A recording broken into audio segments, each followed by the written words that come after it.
Hi friends, welcome to my channel. ఈరోజు video చాలా ఇంట్రెస్టింగ్గా ఉందండి. వీడియోని ఎక్కడ స్కిప్ చేయకుండా ఎండ్ వరకు చూసేయండి. కేదార్కి ఆస్తి రాయొద్దు అని వైజయంతి గోల చేస్తూ ఉండగా జగదాత్రి వీలునామా రాసింది. వీలునామాని పాటించడానికి, లేదంటే కోర్టుకి వెళ్తాం, కోర్టులో కేసు వేస్తాం, ఇక కోర్టే తేలుస్తుంది అని అంటుండగా వైజయంతి చెయ్యి కాలు వంకర పోయినట్టు, ఏంటమ్మి ఈ అబ్బోడి కోసం మా కుటుంబాన్ని కోర్టుకి లాగుతావా అని నత్తిగా మాట్లాడుతూ అక్కడే కింద పడిపోబోతుండగా అందరూ కలిసి సోఫాలో పడుకోబెడతారు వైజయంతిని. వైజయంతి నోరు, చెయ్యి, కాలు వంకరగా పోతాయి. అందరూ అది చూసి గమనించి అత్తయ్య గారికి పెరాలిసిస్ వచ్చినట్టుంది, హాస్పిటల్కి తీసుకెళ్దాం తొందరగా అని జగదాత్రి కేదార్లు అరుస్తూ ఉండగా ఇక యువరాజ్ మాత్రం డాక్టర్కి ఫోన్ చేసి ఇక్కడికే రమ్మంటాను అని అరుస్తూ ఉంటాడు.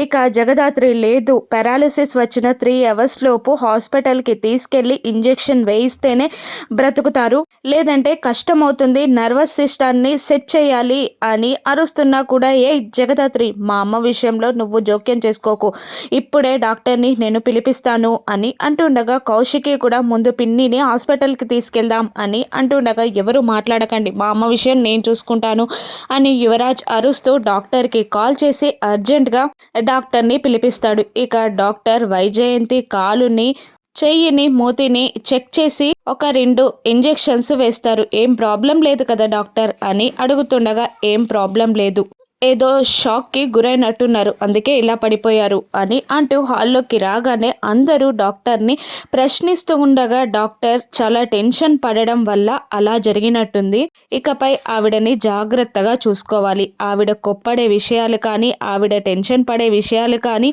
ఆమె స్ట్రెస్ ఫీల్ అయ్యే విషయాలు కానీ ఎవరు ఆవిడకు చెప్పకూడదు, ఆవిడకి హెల్తీ ఫుడ్ ఇవ్వాలి, ఆవిడ్ని కష్టపెట్టకూడదు, డైట్ మెయింటైన్ చేయాలి, ప్రోటీన్ ఫుడ్ ఇవ్వాలి, అలా చేస్తే కొన్ని రోజులకు నార్మల్గా అయిపోతారు, లేదంటే తను స్ట్రెస్గా ఫీల్ అయినా, అలసిపోయినా కూడా శాశ్వతంగా బెడ్కే అంకితం అవ్వాల్సి వస్తుంది అని డాక్టర్ చెప్పగానే వైజయంతికి ప్రాబ్లం లేదు అనగానే రిలాక్స్ అయిన వాళ్ళందరూ మళ్ళీ టెన్షన్ పడుతూ ఉంటారు. ఇక మీరు ఆవిడని జాగ్రత్తగా చూసుకోవాలి, లేదంటే మా హాస్పిటల్కి పంపించండి, నర్సులు చూసుకుంటారు అని అనగానే అవసరం లేదండి, మా అత్తయ్య గారిని మేము చూసుకుంటాం, జాగ్రత్తగా చూసుకుంటాం అని జగదాత్రి అనగానే నిషిక మళ్ళీ ఫైర్ అవుతూ, మా అత్తయ్యని చూసుకోవడానికి మేమున్నాం, నువ్వు కాదు, మీకు అవసరం లేదు, మీ చేతికి మళ్ళీ మా అత్తయ్యని వదిలిపెడితే నార్మల్గా అవుతారు అన్న వాళ్ళు కూడా ఆ బెడ్కే అంకితం అవుతారు అని అరుస్తూ ఉంటుంది. ఇక డాక్టర్ని యువరాజ్ బయటికి తీసుకెళ్తాడు.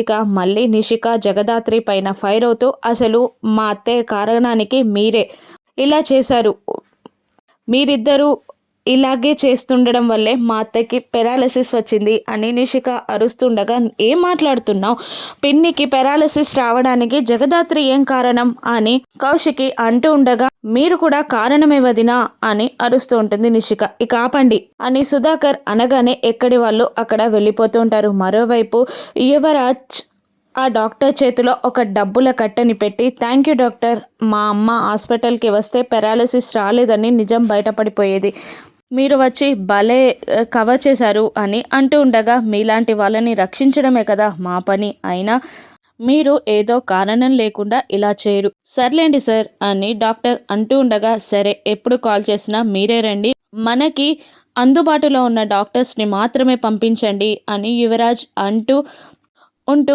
ఒక్కసారిగా జరిగింది రీకలెక్ట్ చేసుకుంటాడు. ఇక పెరాలసిస్ వచ్చినట్టు వైజయంతి పడిపోవడం, జగదాత్రి హాస్పిటల్కి తీసుకెళ్తాను అంటుండడంతో వైజయంతి కళ్ళతోనే యువరాజ్కి సైగ చేసి హాస్పిటల్కి వద్దు, ఇక్కడికే డాక్టర్ని తీసుకురమ్మని కళ్ళతో సైగ చేయడంతో యువరాజ్ వైజయంతి మాటలని అర్థం చేసుకొని అప్పటికప్పుడే తన సిచ్యువేషన్ని కంట్రోల్ చేసి నాటకాన్ని కంటిన్యూ చేస్తాడు. ఇక డాక్టర్తో మాట్లాడుతున్న యువరాజ్ని వెనకాల నుండి నిషి గమనించేస్తుంది. ఇక నిషిని చూసి ఒక్క నిమిషం టెన్షన్ అవుతాడు యువరాజ్. ఏంటి, అత్తయ్యకి నిజంగా పెరాలసిస్ రాలేదా అని అడుగుతుండగా, లేదు అని జరిగిందంతా నిషికి చెప్పేస్తాడు యువరాజ్. అవునా, వట్టిగా ఓవర్ పర్ఫార్మెన్స్ ఇచ్చినట్టున్నాను కదా అని నిషిక అడుగుతుండగా, అలా చేస్తేనే ఎవరికి అనుమానం రాదు, అయినా కేదార్ కౌశికి అక్కకి చెక్ పెట్టడానికి అమ్మ ఇలా చేసింది. ఇప్పుడు కేదార్ని ఇంట్లో నుండి పంపించేయాలి, ఆస్తి రాకుండా చేయాలి అని అంటుండగా వాళ్ళంతట వాళ్ళే పారిపోయేలా చేస్తాను అని నిషి కూడా అనుకుంటూ ఉంటుంది. ఇక రాత్రి అవ్వగానే నిషిక యువరాజ్ ఇద్దరు వైజయంతి రూమ్ బయట నిలబడి నవ్వుకుంటూ ఒకరికొకరు ఐఫై ఇచ్చుకుంటూ ఉంటారు. ఎంత బాగా యాక్టింగ్ చేశారు అత్తయ్య గారు, చైల్డ్ ఆర్టిస్టా చిన్నప్పుడు అని అంటుండగా అటువంటిదేం లేదు కానీ అక్కకి చెక్ పెట్టడానికి అలా చేసిందంతే. చూసావా, ఆస్తి గొడవే లేదు, వీలునామా ముచ్చటే లేదు, ఎంత కామ్గా అందరూ సర్దుకుపోయారో అని యువరాజ్ అంటుండగా అవును అని అంటూ ఉంటుంది నిషిక. ఇప్పుడు వాళ్ళే సేవలు చేస్తానని ముచ్చట పడుతున్నారు కదా, వాళ్ళని వదిలేసి ఇంకా నాన్న తిప్పలు పెట్టి 2 రోజుల్లో పారిపోయేటట్టు చెయ్యొచ్చు అని అంటూ ఉంటుంది నిషిక. అవును అని వాళ్ళిద్దరూ కన్నింగా మాట్లాడుకుంటూ ఉండగా అప్పుడే పైకి వచ్చిన కాచిబూచి వాళ్ళు ఆనందంగా మాట్లాడుకుంటుండడం చూసి అనుమాన పడుతుంటారు. ఏంటి అత్తయ్య గారికి ఇలా పెరాలసిస్ వస్తే వీళ్ళు ఇలా నవ్వుతున్నారేంటి అని బూచి అంటుండగా అసలు పెద్దమ్మకి పెరాలసిసే అంటావా, యాక్టింగ్ చేస్తుందంటావా అని కాచి అనుమానం వ్యక్తం చేయగానే అవును కావచ్చు, లేదంటే పెద్దరికం వీళ్ళ చేతికొస్తుందని ఇలా సంబరపడుతున్నారో మనకు తెలియదు అని అనుకుంటూ వాళ్ళ మాటలని వింటూ ఉంటారు కాచిబూచి. ఇక వాళ్ళు వచ్చారని గమనించిన నిషిక యువరాజ్ యాక్టింగ్ని పక్కన పెట్టి బాధపడుతున్నట్టు మళ్ళీ యాక్టింగ్ స్టార్ట్ చేస్తూ ఉంటారు. ఇక యువరాజ్ యాక్టింగ్ని చూసిన బూచి అబ్బో స్వాతిముత్యం భలే యాక్టింగ్ చేస్తున్నావురా అని అనుకుంటూ ఉంటాడు. ఇక బూచి అక్కడికి రాగానే యువరాజ్ సారీ చెప్తుంటాడు. నాకెందుకు బామ్మర్ది సారీ అని అంటూ ఉండగా ఆస్తి విషయాల్లో మిమ్మల్ని మా వాళ్ళు కాదన్నట్టు మాట్లాడాం కదా, అది తప్పని ఇప్పుడు రిగ్రెట్ ఫీల్ అవుతున్నాం, సారీ అని అంటుండగా అబ్బో మా స్థానం ఏంటో మాకు తెలిసిందిలే అని కాచి వెటకారంగా అంటూ ఉండగా వద్దొద్దు అలా కాదు, మనందరం ఒకటే, ఆ జగదాత్రి కేదార్లని ఇంట్లో నుండి బయటికి పంపించేయాలి అని నిషి అంటుంటుంది. పెద్దమ్మ విషయం వదిలిపెట్టి వీళ్ళు జగదాత్రి కేదార్ల గురించి ఆలోచిస్తున్నారంటే ఖచ్చితంగా ఇది యాక్టింగే అయి ఉంటుంది అని అనుకుంటూ ఉంటుంది కాచి. ఇక ఏం చేద్దాం అని అడుగుతుండగా 2-3 రోజులు వాళ్ళని అలా సేవలు చేయని ఉత్సాహపడుతున్నారు కదా, పెరాలసిస్ వచ్చిన వాళ్ళకి సేవలు చేయడం చాలా కష్టం, మాకొద్దు మొర్రో అని పారిపోతారు అని అంటూ ఉంటుంది నిషిక.